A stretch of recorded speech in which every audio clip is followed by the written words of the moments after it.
முத்து பார்த்துட்டிங்களாண்ணா ஜீவா மேடத்தை கொண்டு போய் ஹோட்டலில் ட்ராப் பண்ணிவிட்டு நேராக வீட்டுக்கு வராங்க. வீட்டுக்கு வந்தவங்க பார்த்தீங்களாண்ணா மீனா பார்த்துட்டிங்கன்னா சோமா இருக்கிறத பார்த்துட்டு என்ன மீனா என்ன ஆச்சு அப்படின்ற மாதிரி கேட்குறாங்க. அதுக்கு மீனா வந்துட்டு இல்லைங்க ஒரு டெக்கரேஷன் ஆர்டர் வந்து கை கிடச்சி பட் ஆனால் இருந்தாலும் வந்துட்டு அதை வந்து வேற ஒருத்தவங்க தட்டி பறிச்சிட்டாங்க அப்படின்ற மாதிரி சொல்கிறாங்க. அதுக்கு முத்து வந்துட்டு அதெல்லாம் ஒன்றும் பற்றி கவலைப்படாத, இந்த மாதிரி தான் நிறைய உனக்கு சிக்கல் வந்துகிட்டே இருக்கும், உனக்கு நல்ல மனசுக்கு நிறைய ஆர்டர் வரும் பாரு அப்படின்ற மாதிரி சொல்கிறாங்க. அதை கேட்ட மீனா வந்துட்டு எப்படிங்க வரும், யாரோ ஒருத்தர் இருக்காங்களாம், அவங்களுக்கு தான் எல்லா மண்டபத்துலேருந்தும் ஆர்டர் கொடுப்பாங்களாம் அப்படின்ற மாதிரி சொல்கிறாங்க.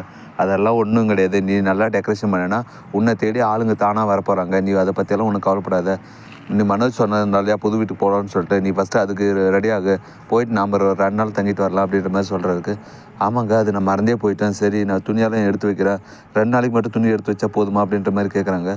அதுக்கு முத்து வந்துட்டு சரி 2 நாளுக்கு மட்டும் எடுத்து வை, ஏன்னா அங்கேருந்து எவ்வளோ தூரம் நாளைக்கு தான் அங்கேயே தங்க முடியும், அங்கேருந்து நமக்கு பிஸ்னஸ்க்கு ரொம்ப தூரம் இல்லையா, அதனால் அவன் சொன்னதுக்கோசம் ஒரு 2 நாள் போய் தங்கிட்டு வந்துடலாம் அப்படின்ற மாதிரி சொல்கிறாங்க. ஆனால் இன்னொரு பக்கம் பார்த்தீங்கன்னா வித்யா வந்துட்டு ஒரு வாரம் தங்க போகிறோன்னு சொல்லிட்டு தடை போடலாம் துணியெல்லாம் எடுத்து வச்சு சந்தோஷமாக இருக்காங்க. விடிஞ்சதுமே வந்துட்டு பார்த்தீங்கன்னா எல்லாருமே குடும்பமே வந்துட்டு காரில் புது வீட்டுக்கு போகிறாங்க. புது வீட்டுக்கு போனவங்க பார்த்தீங்கன்னா அங்கே இங்கே சுற்றி பார்க்குறாங்க. வித்யா வந்துட்டு இவ்வளோ பெரிய பங்களா வாங்கியிருக்கான், எனக்கு அப்போவே தெரியும் மனோஜ் வந்து பெரிய பணக்காரன் ஆயிடுவான்னு சொல்லிட்டு, ஆனால் இவ்வளோ சீக்கிரம் பணக்காரன் ஆவான்னு நான் எதிர்பார்க்கல, எவ்வளோ பெரிய வீடு வாங்கியிருக்கான், அப்பா நம்ம இதில் வாழலாம் ராணி மாதிரி வாழலாம், என் டான்ஸ் கிளாஸ் நடத்துறது கூட பெரிய பெரிய ரூமெல்லாம் இருக்குது, ஒன்றும் பிரச்சனை இல்லை, இங்கேயே நான் டான்ஸ் கிளாஸ் அனுப்பிச்சுவேன் அப்படின்ற மாதிரி சொல்லிட்டு எல்லாருக்கிட்டையும் பெருமையாக சொல்லிட்டு இருக்காங்க. இதெல்லாம் கேட்ட முத்து பார்த்திங்கன்னா ரொம்ப இது பண்ணாத மாதிரி நாங்களும் ஒரு நாளைக்கு பெரிய அளவு வந்து இந்த மாதிரி வீடு ஒன்று வாங்குவோம் அப்படின்ற மாதிரி சொல்கிறாங்க.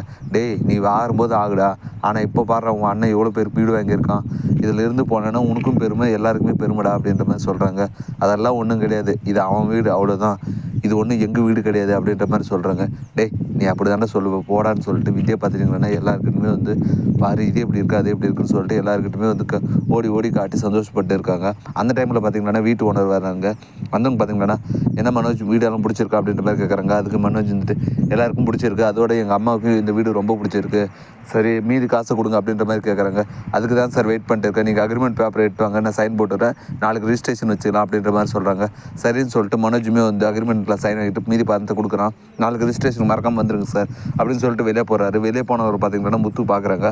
என்னது இவ்வளோ பெரிய வீட்டுக்கு ஓனர் வாடகை டாக்ஸி புக் பண்ணி போகிறான், என்ன இது வித்தியாசமாக இருக்குது அப்படின்னு சொல்லிட்டு போய் அண்ணாமலை கிட்ட சொல்கிறாரு. அண்ணாமலையுமே வந்துட்டு எனக்குமே சந்தேகம் தான்டா, இவ்வளோ பெரிய வீட்டை கம்மியாக தரவங்க என்ன சீப்பாக இருக்காங்க அப்படின்ற மாதிரி சொல்கிறாரு. இதெல்லாம் போய் அவங்ககிட்ட சொன்னால் வந்து அவன் நீ பொறாமையில் சொல்கிற அப்படின்னு நினைப்பான், நீ அதெல்லாம் பற்றி உனக்கு கவலைப்படாத, உண்மை நாட்டதை விசாரி அப்படின்ற மாதிரி சொல்கிறாரு. சரிப்பா நான் பார்க்குறேன் அப்படின்னு சொல்லிட்டு மறுநாள் காலையில் பார்த்திங்கன்னா ரிஜிஸ்ட்ரேஷன் ஆஃபீஸுக்கு மனோஜ் வந்துட்டு போகிறான். ஆனால் முத்து பார்த்துட்டிங்களா நேராக வந்துட்டு ஜீவா மேடத்தை கூப்பிட்டு மேடம் எங்கே வர சொன்னீங்க எங்கே போகணும் அப்படின்ற மாதிரி கேட்குறாங்க. நேராக ரிஜிஸ்டர் ஆஃபீஸ்க்கு போக முத்து, அங்கே போயிட்டு இந்த நிலத்தை யார் உண்மையான அட்ரஸ் ஓனர் கண்டுபிடிக்கலான்னு சொல்லிட்டு அங்கே கூப்பிட்டு போக சொல்கிறாங்க. அதனால பார்த்தீங்கன்னா முத்துவுமே வந்துட்டு நேராக ரிஜிஸ்டர் ஆஃபீஸ் கூப்பிட்டு போகிறாங்க ஜீவா மேடத்தை. அங்கே போய் பார்த்தீங்கன்னா மனோஜ் வெயிட் பண்ணிட்டு டே நீங்கள் என்னடா பண்ணுற அப்படின்ற மாதிரி சொல்கிறாங்க. நான் ஒரு சவாரி கோசம் வந்தேன்டா, நீ என்னடா பண்ணுறேன்னு கேட்டதுக்கு நான் வீடு ரிஜிஸ்ட்ரேஷன் பண்ணுறதுக்கோசம் வந்தேன், ஓனர் இங்கே தான் வர சொன்னேன் இந்த மாதிரி சொல்கிறாங்க. சரின்னு சொல்லிட்டு 2 பேருமே வெயிட் பண்ணுறாங்க. அந்த டைமில் பார்த்தீங்கன்னா ஓனர் வந்து உள்ளே வரான்.